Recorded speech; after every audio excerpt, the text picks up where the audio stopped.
खैर उसके बाद ये अगर हम देखते हैं जुनेद भाई, आगा सलमान 64 रन 62 बॉल्स पर, जिस तरह वो आउट हुए हैं, रन आउट हुए हैं, तो वो चीज तो कुछ समझ ही नहीं है कि बॉल उन्होंने रोका है, उठा के दे रहे थे, मेहदी हसन ने जो पकड़ के जो है स्टंप्स पे बॉल मार दिया नॉन स्ट्राइक, मतलब बड़ा अजीब और गरीब सा रन आउट हुआ ये। कुछ चीजें जो ना वो हमारे उसमें है, कहते हैं ना, एक खून में शामिल होती हैं।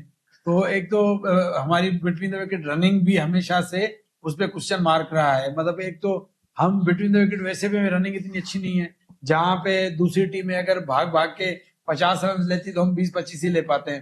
तो ये तो इशू रहा है। और आज सिर्फ एक नहीं बल्कि बड़ा अफसोस 2 रन आउट हुए हैं। देखिए सलमान मिर्जा का तो बड़ा कंट्रोवर्शियल रन आउट हो गया जुनेद भाई। सलमान मिर्जा, अब्दुल समद भी थे। अब्दुल समद तो बाद में हुए हैं, लेकिन सलमान मिर्जा का जो रन आउट हुआ है वो एक बड़ा अजीब और गरीब सा रन आउट हुआ है, जिसके अंदर जो है वो सलमान मिर्जा जो बॉल उठा, सलमान अली आगा, सॉरी सलमान अली आगा, नहीं सलमान अली आगा जो है वो बेसिकली बॉल की तरफ जा रहे थे, बॉल उठा के देने की कोशिश कर रहे थे, और उसी की दरमियान जो है वो मेहदी हसन मिराज ने जो है पकड़ के बॉल जो है वो स्टंप्स पे मार दिया और उनको जो है वो रन आउट कर दिया। तो थोड़ा सा एक अजीब सा हमें मंजर नजर आया है कि भाई ये क्या सीन हो रहा है, मतलब कंट्रोवर्शियल चीज हो गई। और उनके जो बॉलर थे मेहदी हसन मिराज, उनके ऊपर भी जो है वो बड़ी तनकीद की जा रही है, क्योंकि लग तो ऐसा रहा था कि सलमान जो है वो बॉल उठा के देने की कोशिश कर रहे हैं, ना कि जो है वो अपनी क्रेज के अंदर जाने की कोशिश की जा रही है। देखिए देखिए देखिए, आप कब तक दुनिया से गुड फेथ की उम्मीद रखोगे?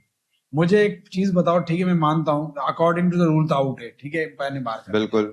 मुझे ये समझ नहीं आ रही कि उस टाइम पे ज्यादा जरूरी चीज क्रीज में बल्ला रखना था या उसको बॉल उठा के देना था। मुझे ये बता दें जुनेद भाई, कॉमन आपके सेंस लिए की बात सबसे है। जरूरी चीज उस टाइम पे ये थी कि आप अपनी क्रीज में आते। आपको अगर फलाई काम करने का शौक था, आपको अगर चैरिटी करने का शौक था, बल्ला अंदर रख के बॉल उठा के दे देते।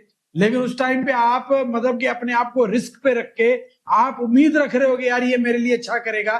तो मेरे ख्याल में it was totally fail plan. और यहाँ पे जो बिल्कुल भी अच्छा नहीं सोचा सलमान ने, उस टाइम पे आपको क्या करना था, आप अपने क्रीज पे जाते। अगर जरूरी होता तो बोल रहा भाई, ये वो कहते हैं कि भाई इस पे 2 मिसाल आते हैं कि भाई एक तो बड़ा वो है कि सांप को दूध पिलाओ तो डसता है, एक तो यहाँ पे ये भी बन सकता है।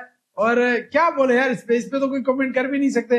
अब यहाँ पे हमें तो ये लग रहा है कि यार सलमान अली के साथ ये उसने गलत किया, लेकिन देखा जाए तो यार जो माइंड के हिसाब से यार आपको क्या क्रिकेट के रूल्स के हिसाब से सही है। आप अपने अंदर आ जाओ। ये तो चले रही है एक तरफ, लेकिन 62 बॉल्स पे 64 रन की इनिंग, जो हम कंटिन्यूसली बात करते हैं कि सलमान अली आगा जो है वो वनडे का प्लेयर है, उसको आप वनडे में खिलाओ, तो आज उसने अपने इनिंग से जो है वो प्रूव किया कि नहीं भाई मैं इतना बुरा प्लेयर नहीं हूं जितनी आप लोग मुझे गालियां देते हो। लेकिन हम गालियां उसको देते हैं T20 में, हमने वनडे में तो कभी उसके खिलाफ मेरे ख्याल से बात नहीं की, या किसी ने भी अगर उसके खिलाफ बात की होगी तो T20 के अंदर बात की होगी, कि T20 में तो उसकी जगह ही नहीं बनती।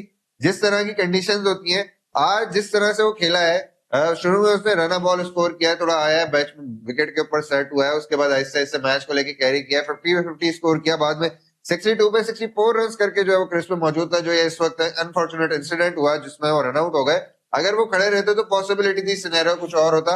लेकिन तारीफ करनी पड़ेगी सलमान अली आगा की इनिंग की भी, जिस तरह उन्होंने इनिंग को अपनी डेवलप किया है, कंस्ट्रक्ट किया है अपनी इनिंग को, 64 रन की इनिंग को। देखो साहब भाई, जितनी इंपॉर्टेंट इनिंग आज मां सदाकत ने खेली उतनी इंपॉर्टेंट आगा सलमान ने खेली। हमने देखा कि जैसे ही आगा सलमान आउट हुआ और ये पार्टनरशिप खत्म हुई तो आपकी बैटिंग पूरी बैठ गई।